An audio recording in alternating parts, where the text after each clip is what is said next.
নমস্কার, আজকে একটা গ্রীষ্মের রবিবারের সকাল সুপ্রিম ক্রিয়েটিভিটিতে আপনাকে স্বাগত। তো অনেক দিন পর মনে হলো গ্রাম্য পরিবেশের মতো কাঠের উনুনে আজকে চিকেন বানিয়ে খাবো। তো সকাল সকাল সেই অনুযায়ী প্রস্তুতি নিয়ে শুরু করে ফেললাম। আলুগুলোকে বড় বড় করে কেটে ভেজে তুলে রাখলাম। তারপরে সেই তেলেই গোটা গরম মশলা, তেজপাতা, পেঁয়াজ দিয়ে একটু লাল লাল করে ভাজা হয়ে যাওয়ার পর তাতে মশলা, আদা, রসুন এবং কাঁচা লঙ্কা বাটা দিলাম।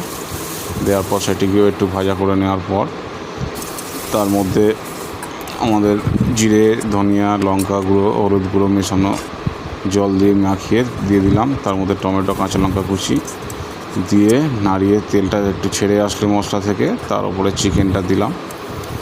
চিকেনটা কুক করলাম 80% মতো। তো তারপর ভেজে রাখা আলুগুলো অ্যাড করে দেব। সেইগুলো অ্যাড করার পরে একটু ভেজে নিয়ে আবার জল দিলাম, ফুটিয়ে নামিয়ে নিলাম গরম মশলা দিয়ে।